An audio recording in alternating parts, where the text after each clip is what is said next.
Hi, I'm Aaron Garcia. Welcome to episode 4 of Conversations with Aaron, show where I interview local artists, garner free recommendations from them, and highlight their works. Today's guest will be Jacob. Hi. Hey, what's up? Doing all right? I'm doing well. How are you? I'm very well. Thank you for asking.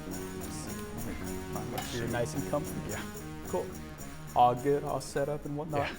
I always feel like a guest is going to sit there like, yeah, I'm getting nervous. Like fall over really bad. Yeah. All right, awesome. Well, thank you so much for coming, dude. Thank you for having me. Yeah, so how are you doing first off? You been doing all right? Yeah, I got back from Austin yesterday, went to my sister's graduation at UT. Oh, so shout out it was cool to check out that city some more. Heck yeah, dude, I haven't been to Austin in a minute. All right, so tell me, so obviously I know you're a filmmaker, but tell the audience what you are. So Yeah. You're a filmmaker, you're a wedding videographer. Like, tell us what you do, because you do a lot and it's amazing. Yeah. Well, I guess I got to go back to when I first got started. So yeah, of course.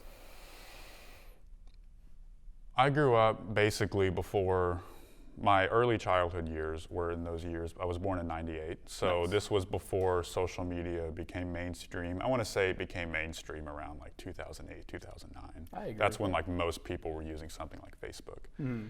And my dad would always document our family, our growing family with Like, home so, like, with home videos? Yeah, home videos. Nice. And you know, this was before you would just post a picture to Facebook. So Mhm. I would always be interested in what he was doing because I think every kid is inherently interested in what their dad does. Yeah, I And- agree with that totally.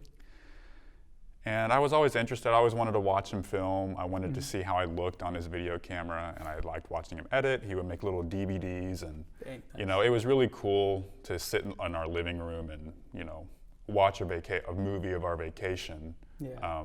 Just I could hit play like on a DVD player, and so I always was interested in that. And then one day he's a home builder, a general contractor, and so one day I was like 10 or 11 years old, and I was riding in his truck going to and from job sites, construction sites, and I found a digital camera in his truck, and so I started, making little videos. I just started shooting video on it, and then I would play the video back on the camera to see what it was that I shot.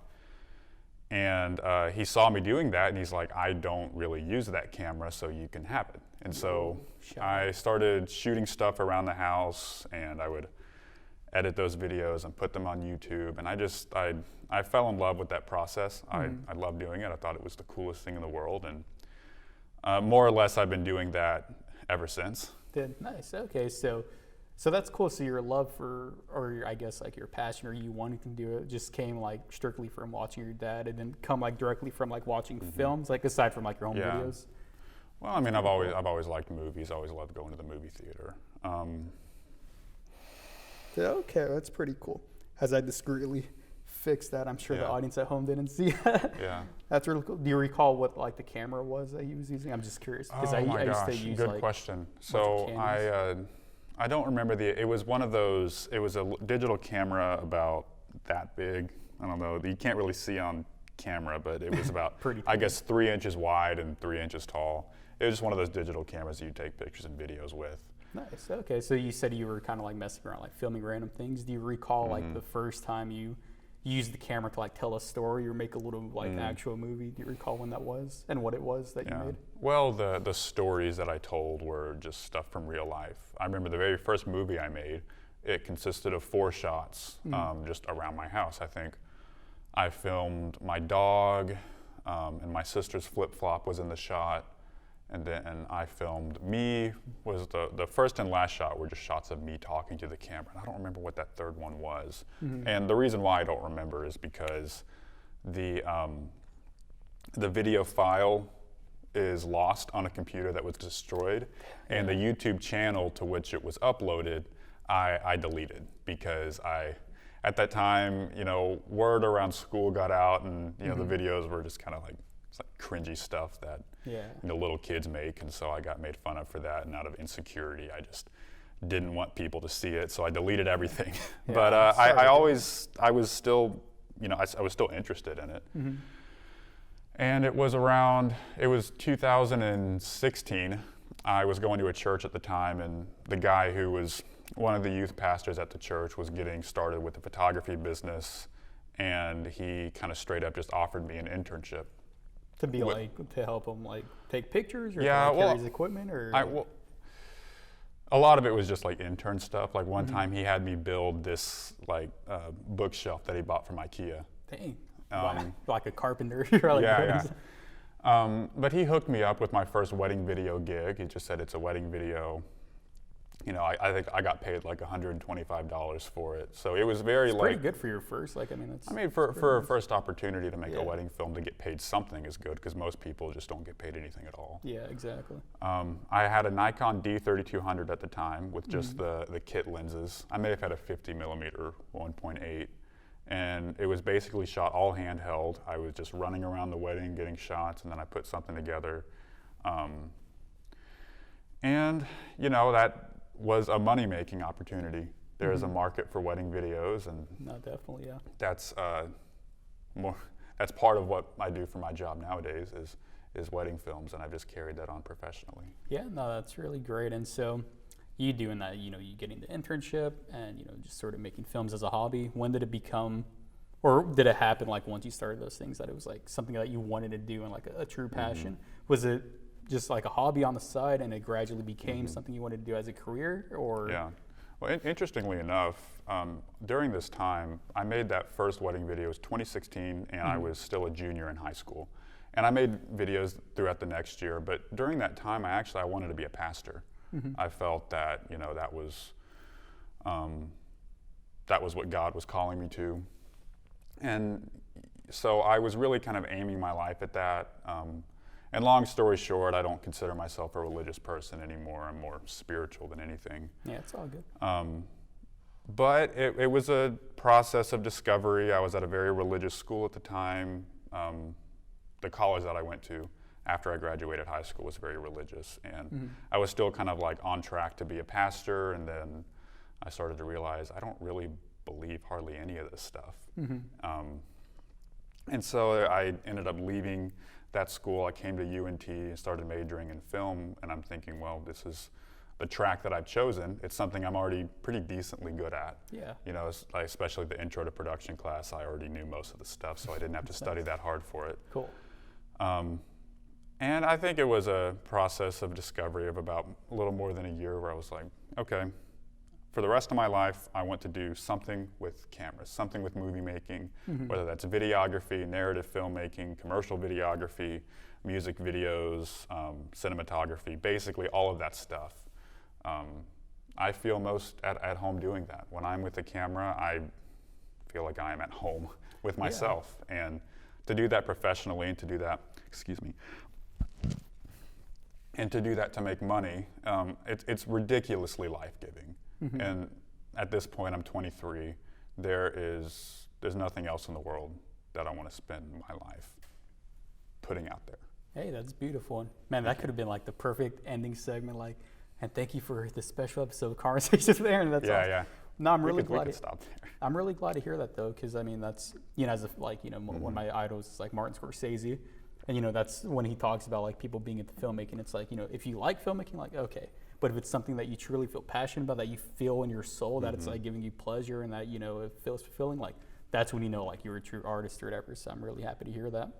And so talking, you know, there's so many ways we could go. Like we could talk about your wedding photography, your filmmaking. So we'll start with the wedding photography. We'll do that. So you said the first thing you were kind of like just running around and shooting. How have you like developed your craft like since that initial 2016 gig you had? So, well, first, I don't do still photography. Still photography is more of a hobby, and I take more pictures on my phone than anything. Professionally, I only do video. Nice. And gosh, that's a good question, because my process of running around on wedding day and capturing stuff really hasn't changed. I've just gotten fancier gear. Right now, I shoot on a Blackmagic Pocket Cinema camera. Nice. I was on a Sony A7S Mark II before that. So I upgraded near the end of last year with the cinema camera, and the images that come out of that are just head and shoulders above what I was using before. I shoot a lot on a monopod. It's a very easy way to get something stable. I'm really not a fan of tripod shots or gimbals, just because a tripod does not, I mean, unless everything that's happening in the frame is super interesting, a tripod shot is just a static shot. And, you know, if the camera is mimicking a human perspective, it's very rare that a person will sit totally still.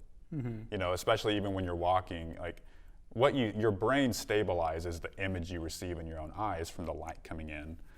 But there's still a very subtle bobbing effect whenever you're walking. And you know, whenever I'm out shooting, I try to, one, pay attention to what my own eyes are seeing in the room. I try to read the energy of it, especially if it's like a estrogen-fueled bridal suite where they're all getting ready and it's just the whole place smells like perfume. My job is to kind of to capture that energy of everyone getting ready, everyone being excited. And the way that translates on camera is the monopod, it's not totally still, but it's still kind of, you know, when you still have to hold the camera with your hands. And because, you know, a human being is doing most of the camera work, you know, not on a dolly slider, not a drone. I've never shot with a drone before. I have no clue how to fly drones. Yet. Yet, but I don't feel like it's just not something I'm interested in. But when I shoot with my camera, I always try to mimic a real human perspective. Like the camera could very much be someone else's actual eyes, and ultimately they're my eyes because I'm looking through the viewfinder. I dig that. I like a lot of handheld stuff, especially when I'm shooting wedding receptions and the dance floor. You know, a little bit of camera shake is always, it keeps it realistic. No, I dig that. And you know, it's also easier. You know, gimbals, you gotta make sure it's fully charged, and if it gets slightly off balance and the gimbal jitters all over the place and it looks like the camera's perspective drank way too much coffee, like I did before I came on this show. You're good. Yeah, I've never used the gimbal. I've seen it, and yeah, you're right. Like there is something slightly off-putting when things like look too precise, like too smooth or whatever. So, well, it's not that. Oh, good. It's not that. It's wrong for a camera's movement to be perfect. It's about the perspective of the camera. You might notice in a lot of action films, if there's a big elaborate action sequence, the camera might be on this huge jib or it might be on a drone, and the movement is perfectly smooth because the perspective of the camera in that scene, it's an omniscient perspective. And it's certainly valid, like if you're the cinematographer or you're the director and you want the audience to have this omniscient perspective on what's happening in frame, then absolutely have those perfect movements. But it's just a personal preference. I think it's a more intimate, grounded perspective when the camera is like exclusively operated by, like, it's not attached, it's attached to a human being before it's attached to the ground. So sometimes I'll even just put the base, acting like the camera can see my feet. I'll put like the base of the monopod on top of my shoe so that it's totally being operated by me. And therefore it's a more human perspective. And most audience members, I don't think they would pick up on that, but it's just my preferred style. No, I dig that. So in other words, like I like that you're finding like that each thing has sort of a purpose. You don't just use one thing to like do everything. Each technique has a purpose. I want to ask, like, when you do weddings, do you have a crew with you, or are you just doing everything like with single camera by yourself? Like, I'll usually bring on one or two guys. Okay. You know, usually it's fellow peers, and they want the experience of being on a wedding film. So, you know, that's I'll pay nice them. of you to like help them, like, you know, give them the experience. It's nice of you. And you know, I make sure to like pay them fairly and everything. And but it's good. Here you go. Right. Well, you know, in wedding videography, I used to do them totally solo, and that's ridiculously stressful because, you know, when it's a film crew of one, your camera, your director, you're the business side of things, you're also audio and lights. Yeah, like, how do you do audio on that? Do you have just like shotgun mic, or how do you do that? So I'll get like a shotgun mic on camera, and that's just to pick up natural sound, because I like to put natural audio in the wedding film. It's more lifelike. I don't like just video with just a song underneath it. You know, unless of course the story demands that aesthetic, but you know, I tend to like natural audio. But whenever the ceremony is going on, or or the speeches during the reception are happening, I will put one of these mics, like a lav mic, on the officiant giving the ceremony, and I'll plug my audio recorder into the DJ soundboard during the reception. Okay, nice. To capture what they're saying. Okay, groovy. And So with regards to weddings, is it sort of like, okay, you get a client hires you and they're like, okay, do your thing, or do they have like a lot of input? They're like, oh, can you kind of do this? I want music. Like, do your clients sort of like creatively, do they sort of guide you as to what the final result's going to be, or is it completely, are you left to your own devices and whatever you make, that's kind of like, that's what they're paying for? Yes to both. Yes. I've had, you know, some clients are, for the most part, what I've experienced, they really don't care about the technical side of things unless they're like knowledgeable about that. Yeah. Creatively, most of the time they leave it up to me because most of them, they don't know anything about videography. And so they have like a million other things. They're like, you know, the band, the food, and it's like, yeah, well, you know how to make videos. All right, make a video for us, bam. And then most of them, though, they've. I can see in your eyes, you're flashing back to certain clients. Yeah, like, yeah. Oh, yes, I'm this thinking, person, that person. You know, I think the answer is really just as simple as every client is different, what they want is different, and their story is unique. So if they want to have more of a say, like if they want to, I've always made it an option for my clients. If there's a song that they want to be included in the film, they're like, please let me know that. You know. Yeah. I've never had a client say that though. That they want like a certain song or this or that. Yeah. But you know, I make it very clear when I'm working with them that they're not just hiring some guy to set up in the back and set up a camera and just kind of shoot from a distance. I'm very much intimately involved. I need to know who this husband and wife are going to, or husband and husband, or wife and wife, or anywhere in between. I need to know who these people actually are. I need to know what their story is. So whenever I meet with them initially, I don't really like to talk about logistics or pricing unless they ask for that up front. Then I'll just tell them. But I need to get to know them. I need to get to know their story. And when I'm shooting on wedding day, I'm talking to them, like while the camera's rolling. I do talk to them, and I'll ask them questions. Almost moved that. But I think of myself more as a more intimate storyteller than someone who just a vanilla videographer who shows up for the ceremony, sets up his camera in the back. I make contact with the wedding party. Yeah. Especially when the guys are getting ready in their suite or hotel room or wherever that is, like, I'll make dick jokes with them because that's what they all do. Sometimes alcohol's flowing. I won't drink if I'm working, but I need to. You need to like sort of involve yourself, so like the emotion comes through on screen, and it's not just like a voyeuristic sort of like you're actually involved, and thus like, because as you stated, like the camera sort of your point of view, you feel that intimacy or whatever, you feel that connection with them. So I need to joke around with them in that, and that they end up like they're not nervous in front of the camera anymore. Yeah, no, they're very natural.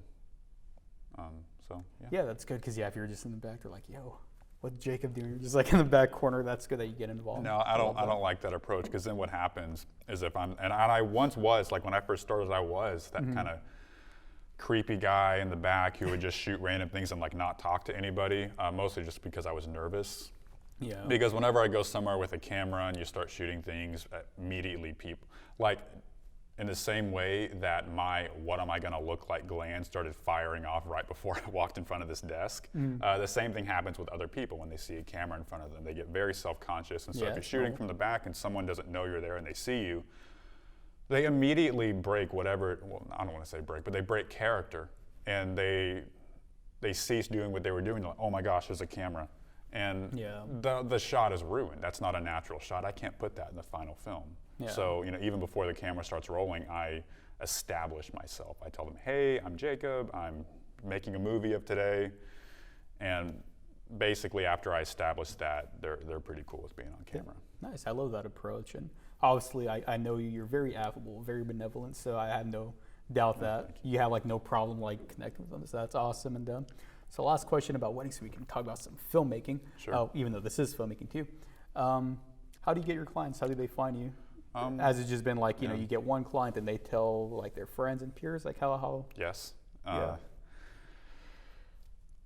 Facebook groups, people I know. Do you like referrals. advertise yourself and stuff? Yeah. Well, I haven't been running ads as of lately, but the film we're about to see here in a little bit, the sizzle reel, that's material that can be advertised. Yeah. Okay. Nice. Awesome. Well, I want to get married now. I'm like, yo, Jacob, that's awesome. Well, you got to find yourself the wife first, Heck or yeah. the husband. I'm not sure. Hey, it's all good, either or. The Yoshi. But all right. Well, now we're talking about wedding. Now we'll talk about some narrative filmmaking. And how's that been for you? Like, how experienced are you with it? Are you still relatively new with like handling a crew and directing the story, or? It's still a very new venture for me. You know, I'm very much coming from my background in videography, and I found as I've been, I made a narrative film last semester. I made one in the fall of 2021 and in the spring of 2022.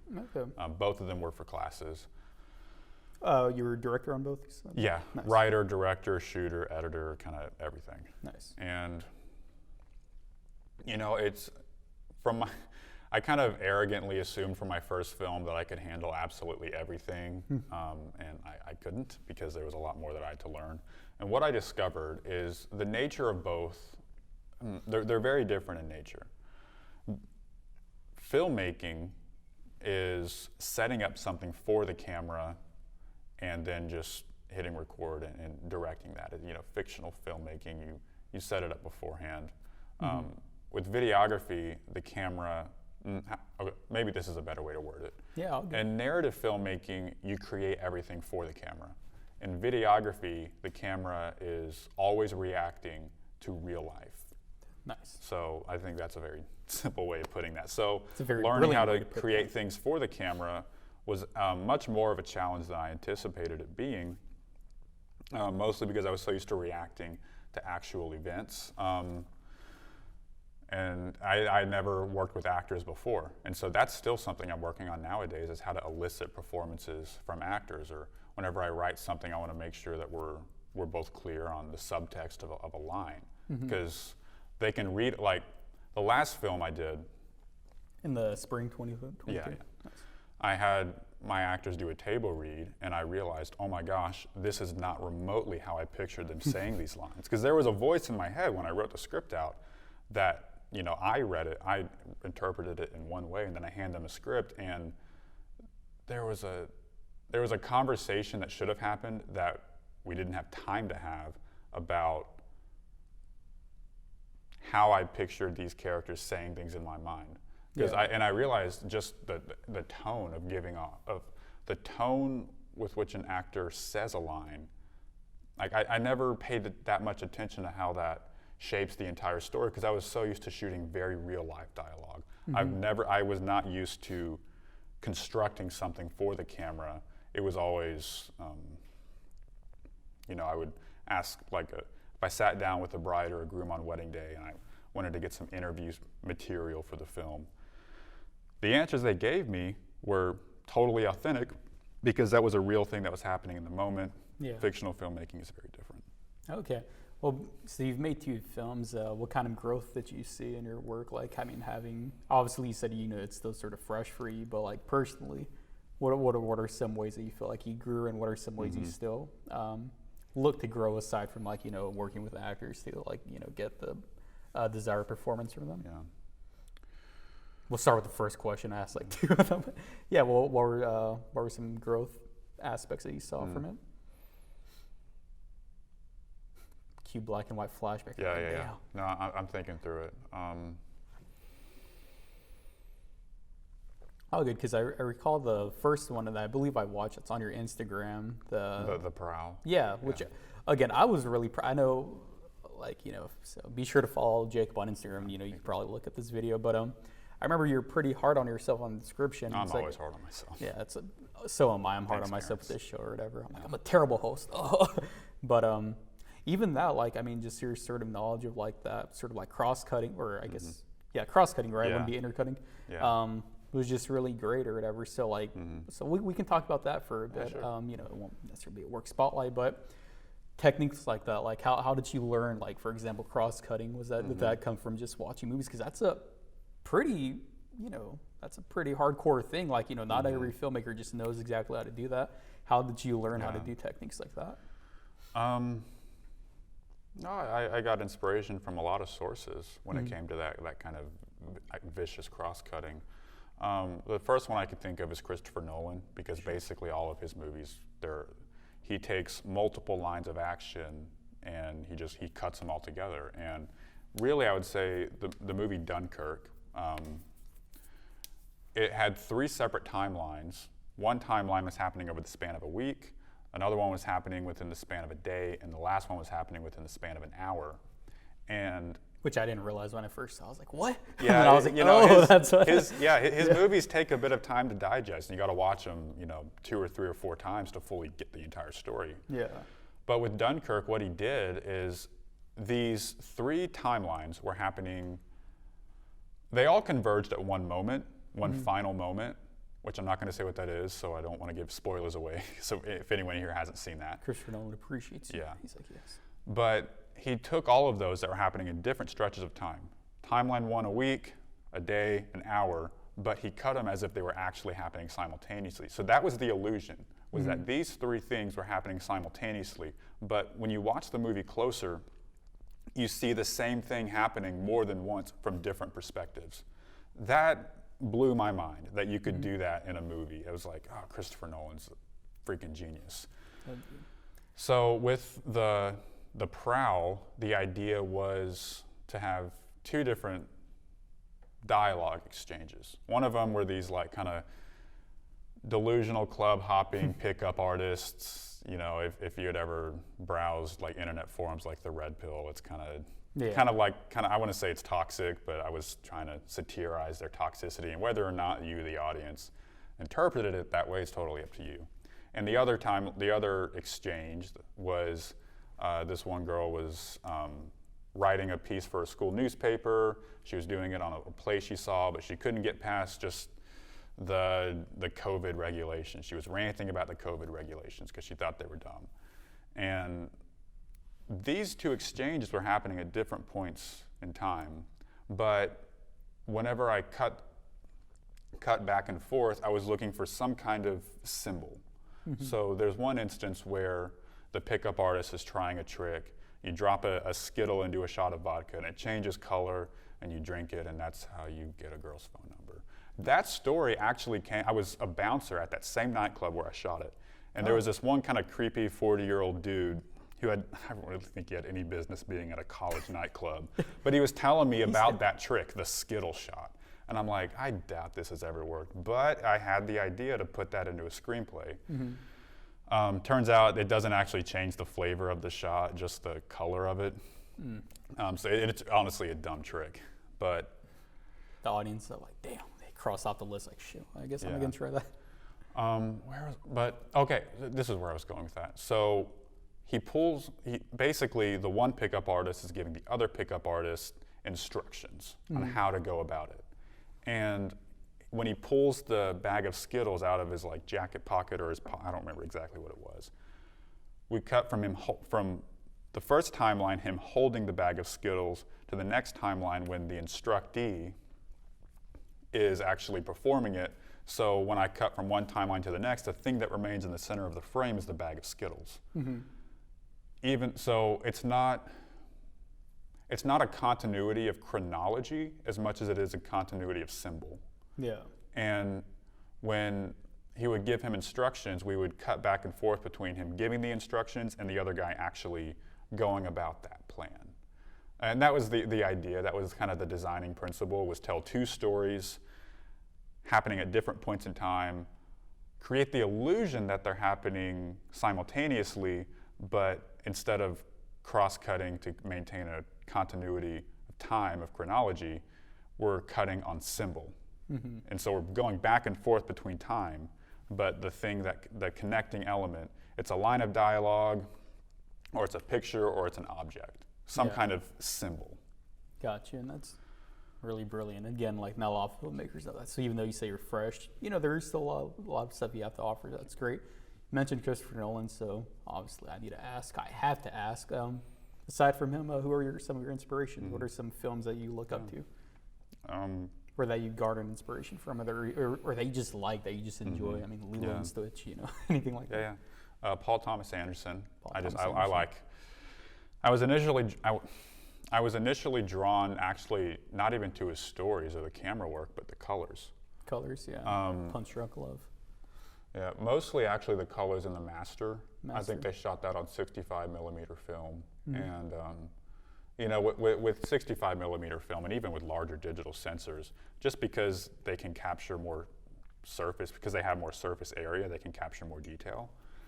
But the colors on the Master, they were just phenomenal. And I'm still trying to kind of recreate that sort of contrasty and vibrant, but not overly so. It's almost vintage and modern at the same time. I still haven't been able to totally recreate it in my own work. Yeah, the cinematographer, was that Robert Elswit?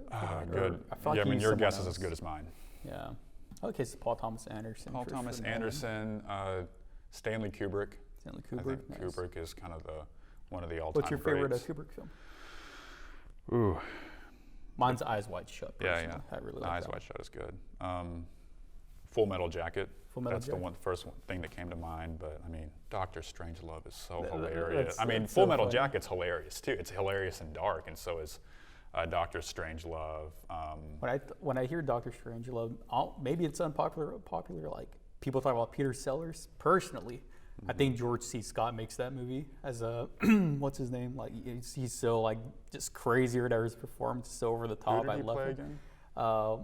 What's his? He's that like he's the one who's accusing the Russian of the whole time. Like, oh, he's a spy or whatever. He's like really always yelling. He's with that Playboy model and whatnot. Yeah, I remember. I forget what his name is, but he's essentially General. It's not Ripper, right? I want to say Turgidson, but then I'm Yeah, saying the I word think that- turd, like poop. I think it is. But yeah, I It may love have George actually C. been Scott that. in Well, we can just, audience can look that up. Yeah, but okay, nice. Stanley Kubrick, Paul Thomas Anderson, Christopher Nolan. That's pretty good. And Oh, Denis Villeneuve as well. oh yeah. I haven't seen Oh no, I did see Dune. Yeah. Yeah. Okay, well, nice. And then soon enough, years down the road, I'll have a guess. You know, I'll have that Larry King, Bad Hunter. Whatever. Like, okay, young filmmaker, who's your inspiration? Jacob. Like, bam, he was the guest gosh. one day. Don't feed my narcissism like Oh that. man, no, you're good. Well, thank you so much for sharing all that information with us, Jacob. You know, wedding films and all that. Audience, be sure to keep an eye out for this brilliant, amazing human being. He's gonna go on and do some great stuff. And that being said, you feel like recommending some stuff to the audience now? Yeah. All right, groovy. Bring this out. Thank So, you. Bam. Pieces of do paper. you go first or do I go first? I'll go first. It'll be 1, 1, 2, 2, Okay. 3, 3, 4, 4, 5, 5, 6, 6. I started that the first episode. I'm like, okay, every episode I'm just gonna have to say that. So, alrighty. Hello, audience of Conversations with Aaron. Jacob and I are now gonna recommend some stuff to y'all. For me, I have 3 films, 2 songs, and 1 book because I do read, believe it or not. So let's go. So the first film I want to recommend is also a book, so you can check out either because I think they're both amazing. But it's Truman Capote's In Cold Blood, the film directed by Richard Brooks. Is a masterpiece. Black and white cinematography has never been better. It's absolutely great. And if you'd like, also check out the book by Truman Capote too. It's just as, I mean, I believe it was like the last book he ever did, but it's pretty much a masterpiece again. As me, like someone who's not a reader, I was able to read it and really fall in love with it. But the film especially too, it's just, if you love filmmaking, if you love cinematography, watch it. You won't regret it. It is amazing. Bam. Cool. And what's your first? Yeah, so my first recommendation, it's a movie. It's by Christopher Nolan. It's his most recent one. It's Tenet. And Nice. I don't think, I got obsessed with this movie. I saw it in theaters when it first came out, and I remember we were sitting at In-N-Out Burger with the group I went with, and all of us had the consensus that we had no idea what the hell just happened. That seems Because, about right. you know, that's a movie that could have easily been 4 or 5 hours long, but it's only 2.5 hours long. And it feels even shorter than that because, you know, again, before you can even like register what happened in the past scene, it's moving on to the next thing. But really, it was such a cool mind bender of a film. You know, I love the practical effects. He always shoots in large format film, and I like that image. The soundtrack is incredible. Ludwig Göransson had this incredible electronic soundtrack, and that was my workout music. That was my running music, and I listened to that. Like back to front. And you know, if you're unfamiliar with the concept with the movie, I might give you a little primer.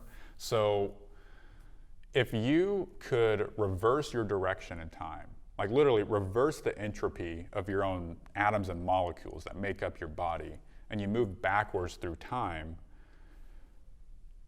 could you actually change the past? Or, since technically, if you're going back into the past to make something happen, then before you even go backwards, then that has already happened. Yeah. So if I were to go back in time and like try to move this rook over here, well then I would actually see like in the minutes before I inverted myself, I would actually see myself in reverse, you know, I guess I moved it from here to here, and I would see myself in reverse, a copy of myself moving it from here to here. It's just, you know, I could go into the details of this forever and nerd out about it, but it was a crazy movie. I think I've seen it like 10 times by now, and I felt like I had to watch it like 10 or 12 times so I could fully absorb what was happening in that film, this is true about a lot of Christopher Nolan's films, is that the more you watch them, the more they reveal themselves to you. Yeah. And that's true about, you know, all the movies of his that I've seen. Nice. So check out Tenet maybe like 5 or 6 times about minimum. Minimum 5 times. Minimum. Because easy. like the first 3, you're still not going to know what the heck is happening. Yeah, nice. All right, well, thank you so much for that, Jacob. That is a pretty cool movie. I enjoyed it. I've only seen it once, but cool. Now the second film I want to recommend y'all is The Rules of Attraction from 2003, based on the Bret Easton Ellis novel, directed by Roger Avery, otherwise known as the co-writer the co-writer of Pulp Fiction, and he won an Oscar with Quentin Tarantino, but a lot of people kind of forget about him. This movie is like, you watch it and you're kind of like, damn, like why did Roger Avery, like why doesn't he have a bigger filmography? It's so great. It's essentially like an art house teen movie. I think that's how he put it. James Van Der Beek, Jessica Biel, Shannon Sossamon, and a few others. Like a great cast, great performances. You know, trigger warning. You know, if you check this movie out, you know there is quite some risque stuff in it. You know, some like sexual assault, some violence, drug use, kind of nasty. But then again, people love Euphoria, and I feel like that's probably worse than this. But yeah, just a really great movie. From a filmmaker's perspective, again, it's amazing because you don't think like, oh, college teen movie, you don't think of it to have like a true like artistry to it, but this movie really goes out of its way to like showcase like, Roger Avery is kind of a genius, well, at least with this material. So check out The Rules of Attraction. One of my favorite films of all time. Cool. So my second recommendation, I'm talking to that camera. Second recommendation, it's actually an album. The album is Psychic by a band called Dark Side. Nice. And they've quickly become one of my all-time favorites. I guess before I discovered them, I was basically super obsessed with Radiohead. And this band actually kind of overtook Radiohead as my favorite. They only have 2 albums out, but this album came out in 2013. They had their second album came out last year, so it's been a big gap. Mm-hmm. But their first album, Psychic, the sound is like psychedelic, but it's also very grounded. They use a lot of electronics, a lot of bass guitar. I don't even know what they're doing. My musical theory knowledge isn't the greatest, but I've listened to this album back to front several times. And if I'm just going to recommend 2 songs off of this, because everyone, if they get a recommendation for like an album, they're like, oh, I got to go listen to this whole hour-long thing, and I just don't have time for that because there's too much other content to look at. But if you're only going to listen to 2 songs, listen to Paper Trails and then The Only Shrine I've Seen. And just like in that order, because there is a cool transition between them. Mm-hmm. And if I could describe that aesthetic that I just really love, is the songs take like 3 or 4 minutes to build up to something. Nice. But the release at the end of that build up isn't this big explosive moment. They build up to very subtle musical cues. Like in The Only Shrine I've Seen, for like the first 4 minutes of the song, it's this constant rhythmic drumming.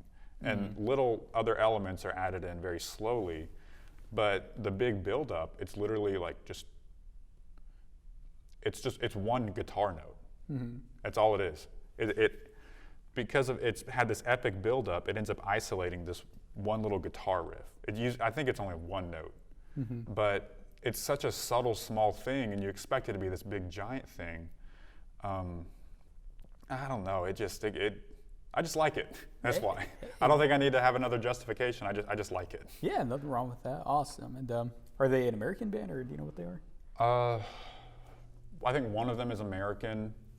The main guy who sings, his name's Nicholas Jar. Nicholas Jar. And he's got a lot of solo stuff that, it's real eccentric electronic music. I think Nicholas Jar is incredible. He's also got he's got a lot of different projects. He's got his solo stuff as Nicholas Jar. He's got another label he goes by called Against All Logic, and that's really real glitchy stuff. And Dark Side is his band with the guitarist Dave Harrington. But Nicholas Jar, I believe he's Chilean, or he was born in Chile, and he lives in the U.S. now. Okay, groovy, nice. Check them out. Check out the album. Check out their entire discography while you're at it. Thank you for recommending that. Cool. Third film I want to recommend now is another favorite film of mine. It's Hustle and Flow from 2005, starring Terrence Howard, Taraji P. Harrison, and Anthony Anderson, directed by Craig Brewer. Yeah, I can't say words, but an amazing film. It's about an aspiring rapper. He's a pimp, but he also wants to be a rapper. So you just kind of like follow him as he makes sort of crafts like the perfect song and whatnot, and just the energy of the film, like the filmmaking itself is, great, and just the script and just how real and gritty it is, and just seeing the process like throughout it is, I don't think it's like ever been depicted better in film, like, the creation of something. It's really great. The soundtrack is pretty cool too. Fun fact, it's, as far as I know, like the second rap song to win Best Original Song at the Oscars, the first being Lose Yourself by Eminem for 8 Mile. The song that won an Oscar for this, I believe, is It's Hard Out There for a Pimp by 3 6 Mafia. So fun little fact. It's an Academy Award-winning film, but just a great fun, not like in a happy or optimistic way, but just because of the energy of the filmmaking and the performances. Really great stuff. So check out Hustle and Flow. You won't regret it, I hope. Cool. So my number 3, it's actually an app. It's called Endel, and I can just pull it out on my phone really, really fast. Heck yes. I'm going to go and put it on silent.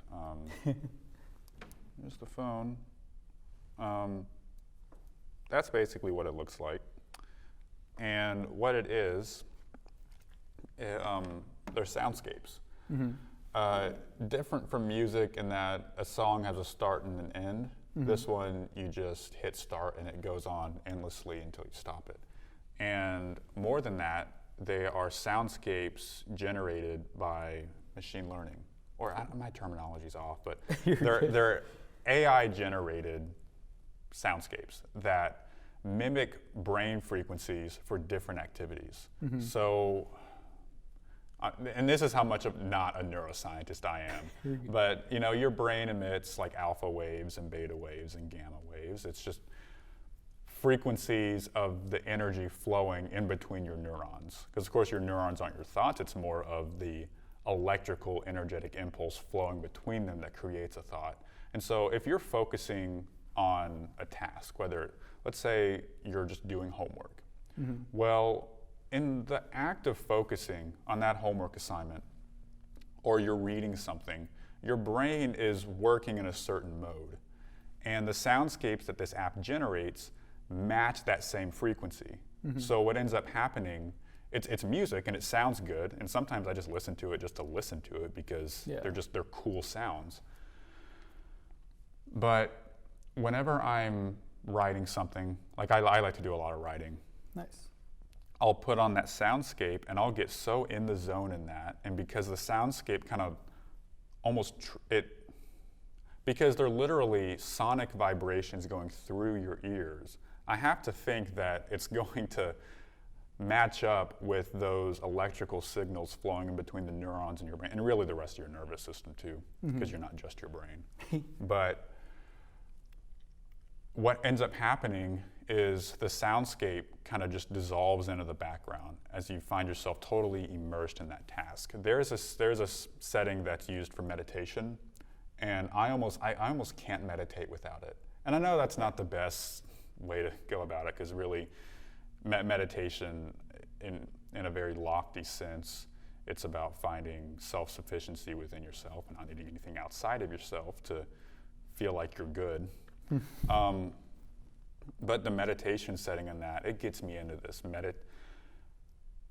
A better way to word that is me and the soundscape work together to get into a deeper state of meditation. And meditation is something I've been practicing for a couple years, and coming from this, I've had, I'm not going to get too deep into it in this, but I've had what you might call a mental health crisis or crises, and meditation is just really ultimately not medication, not plant medicines, not necessarily certain activities, but meditation is where I can kind of break my whole life down.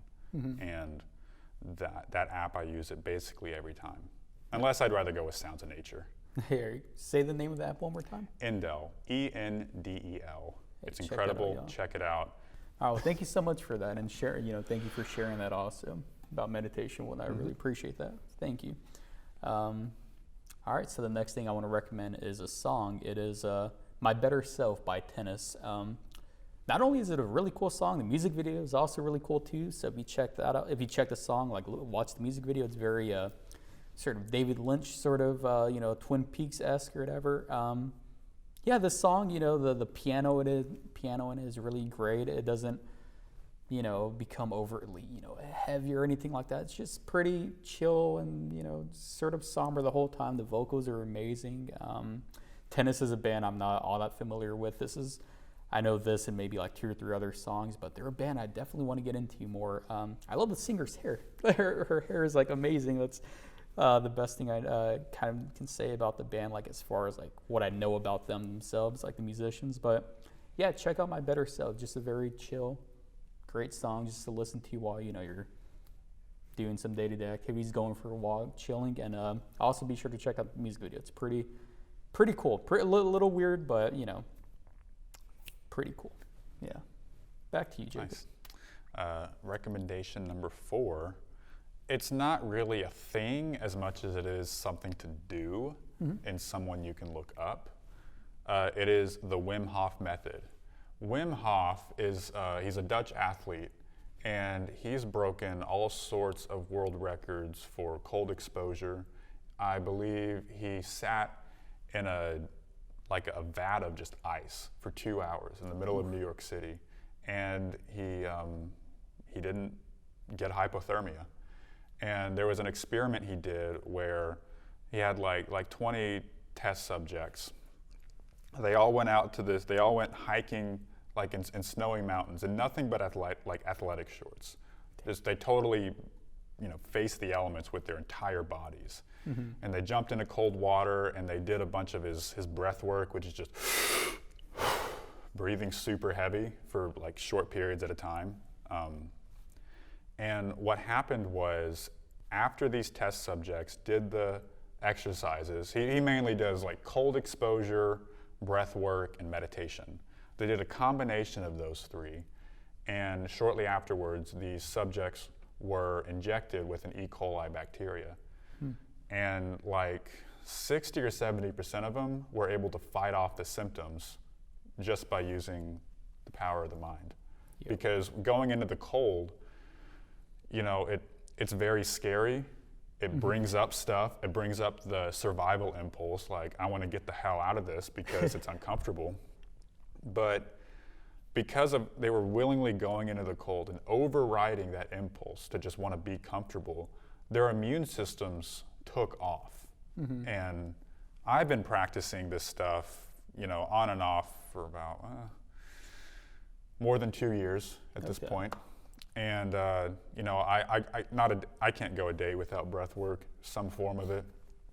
I try to take a cold shower once a day, and that kind of gets me nice and activated. Cool. And of course, meditation is something that I really try not to go a day without, because, this brain, the brain needs it, because if, you just kind of let you let all that entangled circuitry run wild for your whole life, you can kind of drive yourself a little crazy. Yeah. Okay, I dig that. So yeah, the Wim Hof method. You said he's a Dutch athlete? Yeah. Nice. There is an app, and there's a free trial. You can get it on the App Store that kind of guides you through the breathing, but just watch a few YouTube videos on this guy. You know, he's one of the most inspiring people I've seen. And just doing that, the cold exposure and the breath work, it's opened me up to this whole new dimension of life that I didn't know was there. So if you want to have your mind blown, check it out and proceed at your own risk, because some people say they can go crazy doing it. I claim no responsibility for what anyone We'll does. have a little disclaimer. Ding! Yeah, for what anyone does with this stuff, because you can have pretty intense experiences, but I find them useful for me, and not a day goes by that most days go by with me engaging in these practices. All right, nice. Well, I'm really digging these recommendations. They're very unique and whatnot. Like, you know, they're not just like films or music. So thank you. I really appreciate these, Jacob. Thank you. Now back to something basic that, you know, a song, because that's all I have to offer. The next song, the fifth thing I want to recommend is Weekends by West Coast. It's either of those two. My friend Stefan says it's West Coast, but I think they're like a Swedish band, but they're amazing. This song is one of my all-time favorites. The energy is amazing on it. It's such a fun song, and I don't know. It makes me tear. It makes me like think of like my childhood and whatnot for some reason, even though I don't think that's what the song is about. But it's so energetic. It takes me back to like sort of early to mid 2000s, like pop punk, which I'm a huge fan of. That was sort of my childhood, was, you know, bands like music that was very much in the vein of that. So check out Weekends, and I guarantee of all the songs I recommend, I think this is the one that most people are gonna like. Like the other, you know, Guns N' Roses, Nirvana, they're kind of like, but Weekends by West Coast, you know, pronunciation to be. I still don't know the proper pronunciation for it. This is a great one. This is an amazing song, and please check it out. Thank you. Cool. Number 5, it's actually something I have here on the table with me. It's a book. It's called Sex, Ecology, Spirituality by Ken Wilber. Nice. And just here on the back, it says that it is a tour de force of scholarship and vision that traces the course of evolution from matter to life to mind, and describes the common patterns that evolution takes in all 3 domains. And basically, it's a book about how evolution works. You know, I wanted to get into this author. He's not really an author, more of he's an American philosopher. He's still alive today, and he's pretty controversial. I don't know about all the claims, but you know, he was real popular in the 90s and early 2000s, and I think some point in the 2010s. He got clapped for something. I don't even know what that was. But I saw him on a YouTube video, and I was watching the way he was talking, and I could almost see like the raw intelligence steaming off of his head. And so I'm like, okay, I should check this guy. I should at least read into him. If people are saying he's controversial, I want to figure out why. So I've read this once. I'm actually on round 2. This is my current spot. And his writing style is so clear and lucid and just direct. It's almost like you read it and you feel yourself getting smarter as you read it. Because he kind of develops his own language mechanics. He's real inventive with how he structures sentences together. But more than that, it's very, it does a good job of integrating Eastern philosophy, Eastern spirituality, Western philosophy, and the ways that people have related to the world around them for the past, 10 centuries or so. Yeah. And it looks towards how we could possibly relate to the world in the future.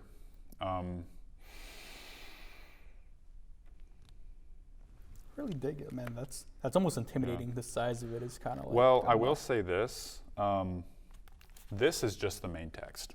Okay. All this here, these are like all endnotes and citations. And he really recommends, if you just read it for the first time, don't pay attention to the endnotes, because they're just going to disrupt the narrative. But again, it's just cool. Yeah. And I like the way that he talks about God. Spirituality is important to me. you know, I've always believed in God. I like And that. you know, it says here, Wilbur particularly focuses on modernity and postmodernity, basically these intellectual movements that have come up in the past century, what they mean, how they relate to gender issues, psychotherapy, ecological concerns, and various liberation movements, and how the modern and postmodern world can believably conceive of spirit. Because it's real frustrating. Some people have very spiritual experiences, and it's very difficult to relate those in terms that are just material and observable. So this book does a great job of breaking down a lot of that. And on the second read, I'm still finding new stuff in it. Good, So nice. Thank you there's so that. much for that. Similar how you said, you know, similar to how you said reading that makes you feel smarter. Talking to you makes me feel smarter. Oh gosh, Kind of dumber too in a way. I'm like, man, I don't know any of this stuff. But so I really appreciate it. embrace the dumb. Yeah. Oh, thank you so much for that. All right, we're down to our last recommendation. The last thing I want to recommend is a book. One of my favorites. It's Come As You Are, The Story of Nirvana by Michael Azerrod, I believe. What's really great about this book, being a Nirvana fan, is that it was written when Kurt Cobain was still alive. So it doesn't have that sort of weightiness that the later books written like I can't recall. I can't recall some of the books that were written later about Kurt Cobain or Nirvana, but because it was written, you know, you're kind of like getting direct quotes from all of them. The band members themselves, I think there's an interview. I don't think they were the biggest fan of the book, but I really dig it. It showcases the entire growth of it, all the many drummers that they had, you know, Chad Channing, Dale Grover, and, you know, all these other things. It really tells the story of the band, and in a sort of organic way. I feel I really enjoy it. And so if you're a fan of Nirvana, do check it out. It was later republished with the afterword, you know, after Kurt Cobain passed. So there is that. If you get like the later edition, it has that. But check it out. If you're a Nirvana fan, I feel like it's of all the books written about them, I think this is the one that's like a must-have. So check out Come As You Are, The Story of Nirvana. And that is my last recommendation. Jacob, on to you. My final recommendation is another book that I have here on the table. Ah, yes. I've heard many things about that book. Oh yeah, Infinite Jest by David Foster Wallace. Rest in peace. Infinite Jest it's a very crazy, complex story. It really, on one level, it's about a plot to bring down the United States by making available a movie that's so entertaining that the second you watch it, you can't help but just watch it on endless repeat because it's the movie is that good. Damn. And you don't really know exactly what happens in the movie because anyone who's ever seen it, they get sucked into the spectacle, and if the TV's ever broken, then they go into this like depressive stupor because nothing else in everyday life is going to be as pleasurable or as fulfilling as the movie. So what happens is a lot of people, they watch it on endless repeat and they die happily covered in their own urine and feces and puke. It's pretty graphic in some parts. But the actual novel, most of it focuses on the lives of two characters. One of the characters is this recovered drug addict who helps run a halfway house for addicts. And the other character is like a senior in high school at this super elite tennis academy. And their lives eventually do converge, but for the most part, it just tells the story of their lives. It's about addiction, it's about loneliness, it's about believing in God, it's about expressing your, it's a book kind of about everything. And I read it when the pandemic first hit, because I had a lot of free time. I spent a lot of time alone. And so I was reading this maybe for a couple hours a day. And I got through the first reading in about a month, which I did not think I could do, but I did it. It was so good, I ended up reading it a second time that same year, 2020. Nice. And it was so good, it became my all-time favorite book, all-time favorite story, kind of maybe outside of the Bible. Because, you know, the Bible is kind of like the classic original book, original story. Yeah. That's literally what the word Bible means. It's just book. Oh. It's just like, here, you want to read? I don't know the etymological roots of it, but I do know that the word Bible means book. Nice. But this became my all-time favorite just because I saw myself in it.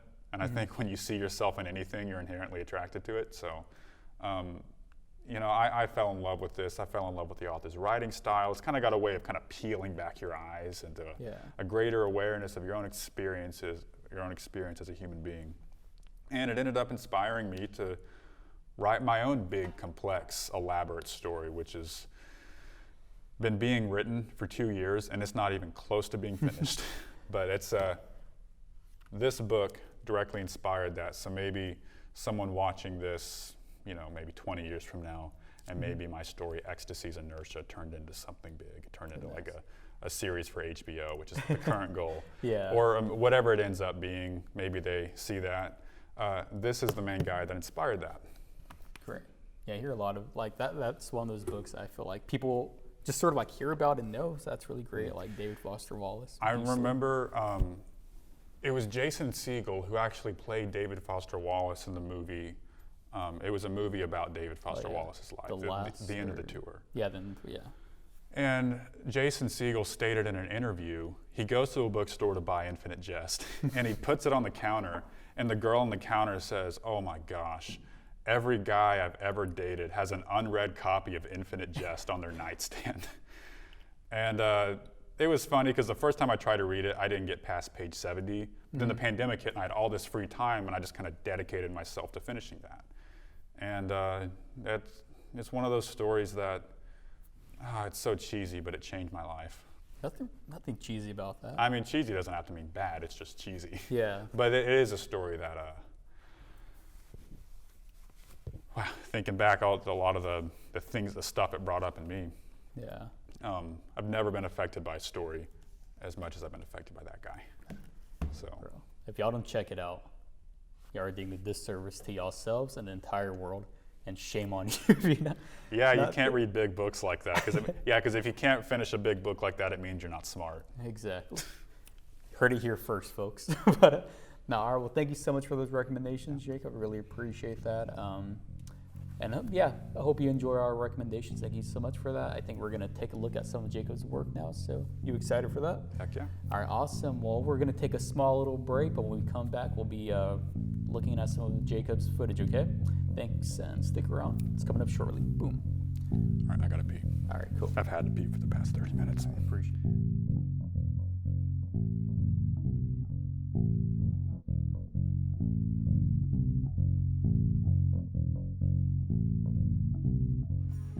All right, Jacob, so I believe we're going to watch a little sizzle reel, as you said. I'm very excited for that. And anything you want us to know prior to us watching it? No, I think we can just watch it. All right, bam. Let's do that then. Here's Jacob's sizzle reel.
I like circles.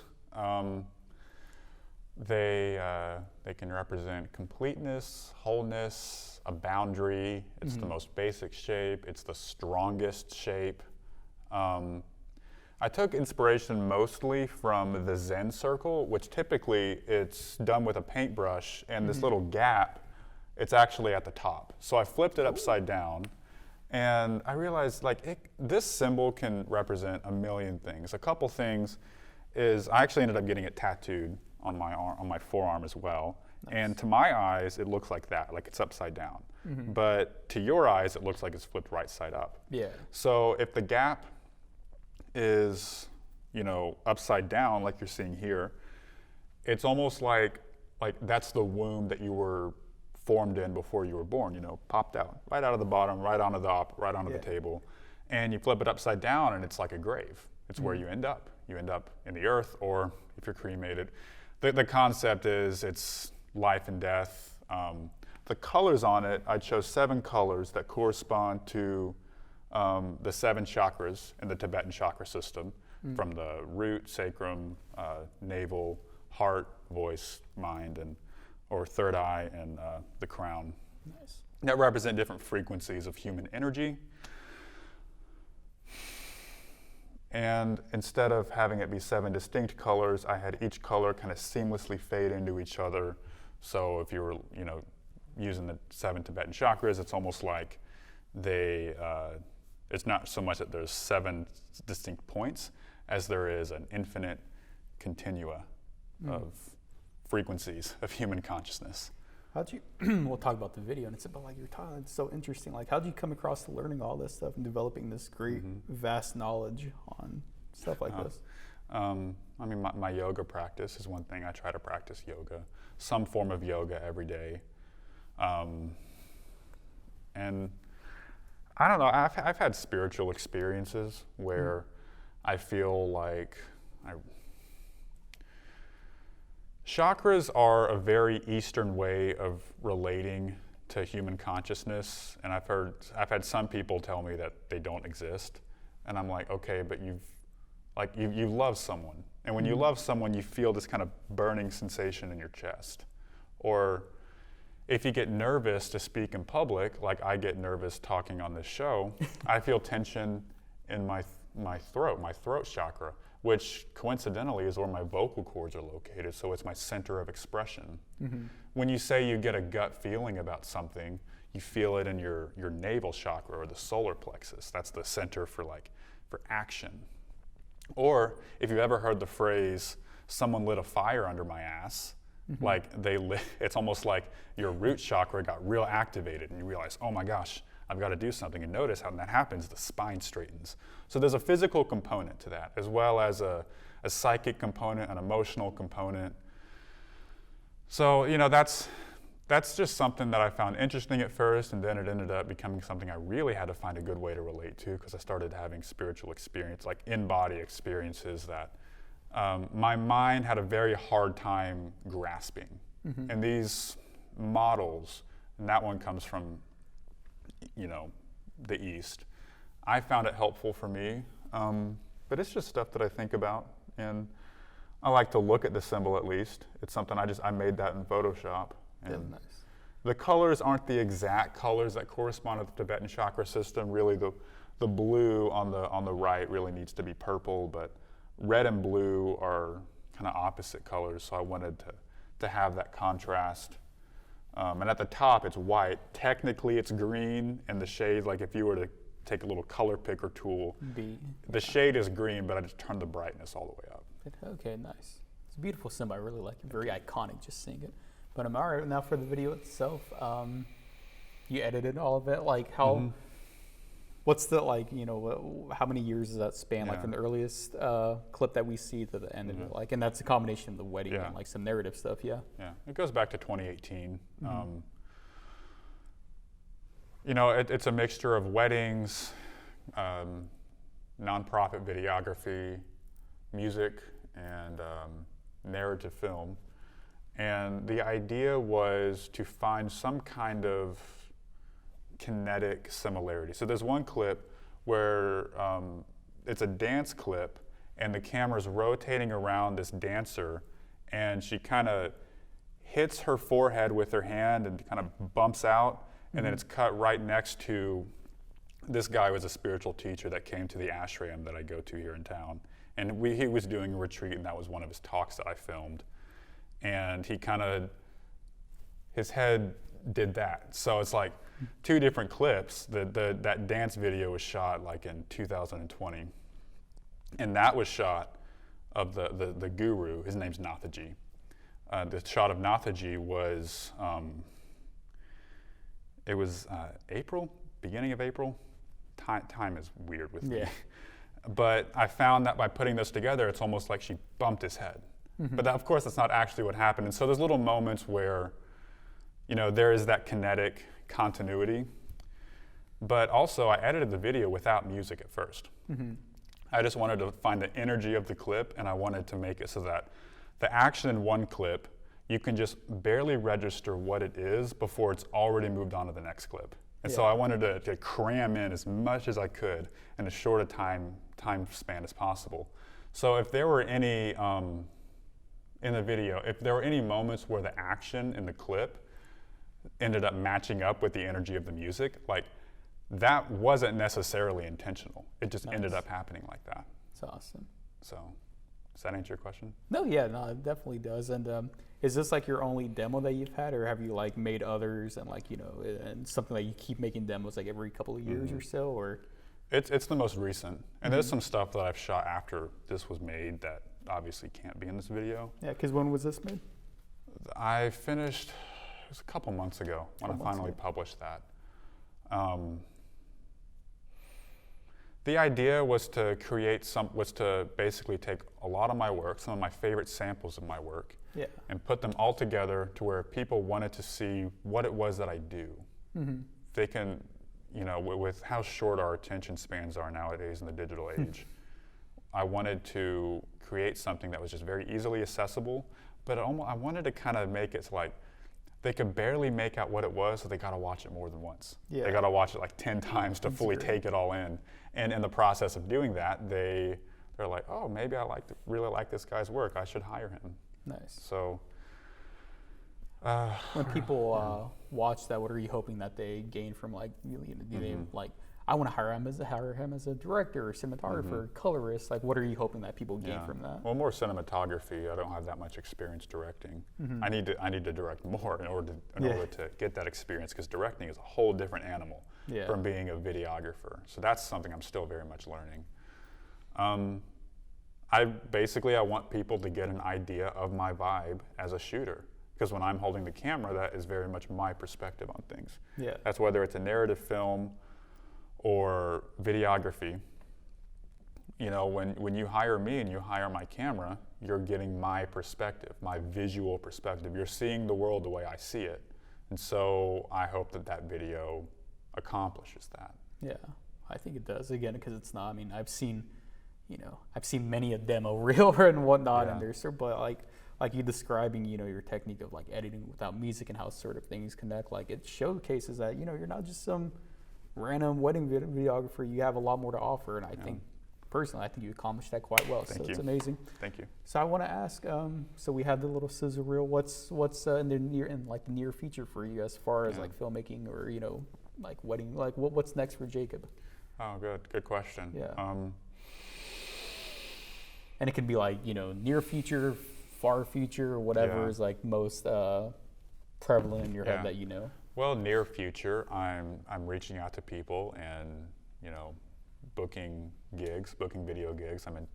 I'm talking to one couple right now. They're very close to me personally, and they wanted me to tell the story of their wedding day. And they're doing the same thing with their photographer. It's someone they know intimately. And so I was just having this conversation with them the other day, and they're like, we don't want to just hire some random person. We want someone who knows us to capture our wedding day. And so they picked me for that reason. So I'm actually officially meeting with them tomorrow. Nice. Good and I'm talking to this other guy about a music video. You know, we're still kind of early in that conversation. I also signed on with a newer media agency here in DFW. Oh, and congrats. Still have yet to receive a contract from them, but they interviewed me, they hired me, they liked me, so I'm like, congrats, I'm on board dude, that's with awesome. them. Congrats.